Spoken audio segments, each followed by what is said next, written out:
इस एरिया के एमएलए सानी साहब, दिल्ली के शिक्षा सचिव अशोक कुमार जी, डायरेक्टर एजुकेशन हिमांशु जी, एजुकेशन डिपार्टमेंट के ऑफिसर्स, प्रिंसिपल, टीचर्स, पेरेंट्स और प्यारे प्यारे बच्चों, सबसे पहले जिन बच्चों ने अभी शानदार परफॉर्मेंस किया, कल्चरल परफॉर्मेंस, मैं उनको बधाई देना चाहता हूँ।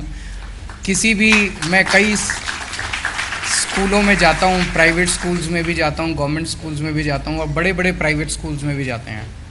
मैं आपको यकीन दिलाना चाहता हूँ कि किसी भी बेस्ट प्राइवेट स्कूल के परफॉर्मेंस से कम नहीं था आज हमारे बच्चों का परफॉर्मेंस।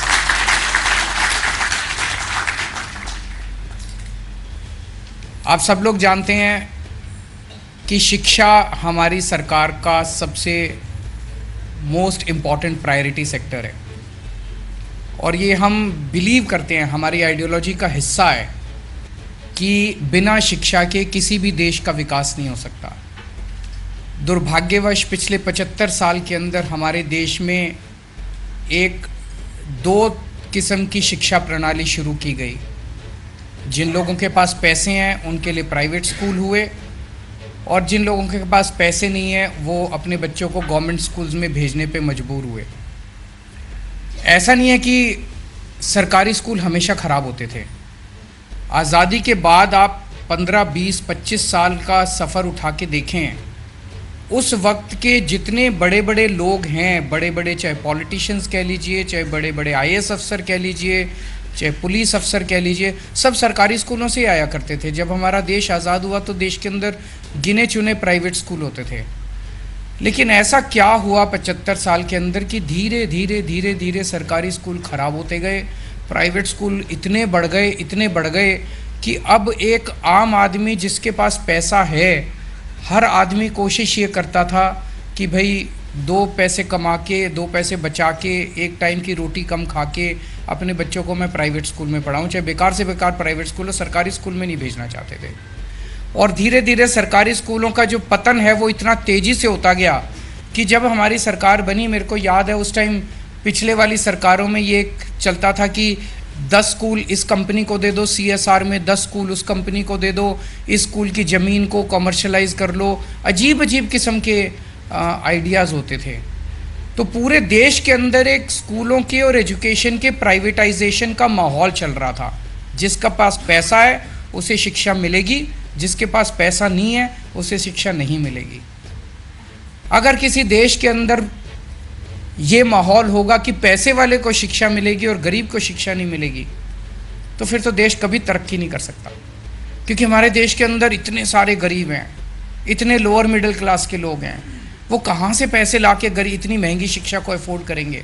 कि क्वालिटी एजुकेशन अगर आपको चाहिए तो पैसे देने पड़ेंगे और पैसे तो हैं नहीं लोगों के पास। इसे हमने बदला है पिछले 8 साल के अंदर, इसे हमने बदला है। पिछले 8 साल के अंदर जो ट्रांसफॉर्मेशन एजुकेशन सेक्टर का हुआ है हर क्षेत्र के अंदर, जैसा भी आतिशी जी ने कहा कि गवर्नमेंट स्कूल के अंदर पहले जो बच्चे जाया करते थे उनके अंदर एक कॉन्फिडेंस की कमी होती थी। अक्सर ये देखा गया था कि किसी घर के अंदर एक लड़की है और एक लड़का है, कोशिश ये करते थे लड़के को प्राइवेट स्कूल में डलवा देते थे, लड़की को गवर्नमेंट स्कूल में डलवा देते थे।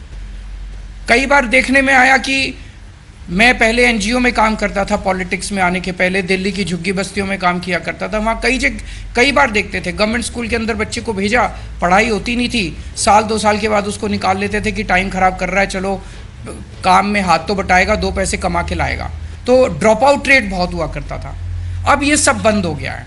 अब दिल्ली के सरकारी स्कूलों के अंदर लगभग 18 लाख बच्चे पढ़ते हैं और जब हम इनके पेरेंट्स के साथ इंटरेक्ट करते हैं, जब बच्चों के साथ इंटरेक्ट करते हैं, आज सरकारी स्कूलों के बच्चों के अंदर प्राइवेट स्कूल्स के बच्चों से ज़्यादा कॉन्फिडेंस नज़र आता है। वो ज़्यादा कॉन्फिडेंस के साथ बात करते हैं।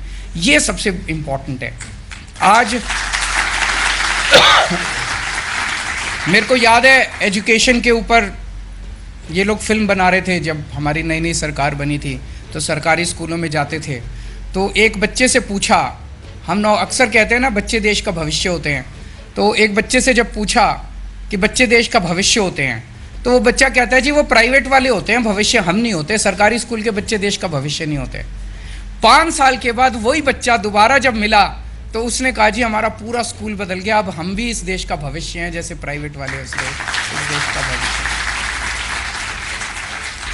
जैसा आतिशी जी ने बताया, ये जो ऑडिटोरियम आज देख रहे हैं, इस ऑडिटोरियम के बहुत मायने हैं।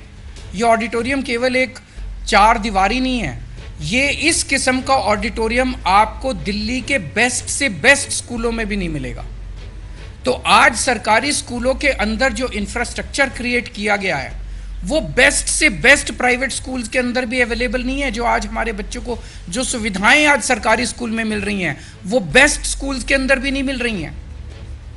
मुझे बताया गया ये स्कूल 1954 में बना था। इस स्कूल की बिल्डिंग का बहुत बुरा हाल होता था। फिर ये आरपीवीवी बनाया गया और उसके बाद ये 2-3 साल पहले इसको एसओएससी बनाया गया। और पिछले 5-7 साल के अंदर जो ट्रांसफॉर्मेशन, इसका पूरा इंफ्रास्ट्रक्चर, सारी बिल्डिंग्स, पूरी कंप्यूटर लैब बन गई है, नई मॉडर्न लेबोरेटरीज बन गई हैं, लाइब्रेरी बन गई है और आज ये ऑडिटोरियम बन गया। ये पूरा ट्रांसफॉर्मेशन जो हुआ है, ये बहुत सकारात्मक है। जिस तरह से सरकारी स्कूलों के अंदर टीचर्स की ट्रेनिंग की जा रही है, प्रिंसिपल्स को अब्रॉड भेजा जा रहा है, यूएसए भेजा जा रहा है, कनाडा भेजा जा रहा है, यूरोप भेजा जा रहा है ट्रेनिंग के लिए, सिंगापुर भेजा जा रहा है ट्रेनिंग के लिए। जिस तरह से टीचर्स को आईएम्स में भेजा जा रहा है ट्रेनिंग के लिए, मुझे नहीं लगता कोई भी प्राइवेट स्कूल इतना पैसा खर्च करके अपने टीचर्स को और प्रिंसिपल्स को इस किस्म की ट्रेनिंग देता है। अभी हम देख रहे थे, एक बच्ची यहाँ पे जब अनाउंस कर रही थी, स्पेनिश में कर रही थी। कितने स्कूल हैं प्राइवेट स्कूल दिल्ली के अंदर? दिल्ली में तो बेस्ट प्राइवेट स्कूल्स हैं पूरे देश के।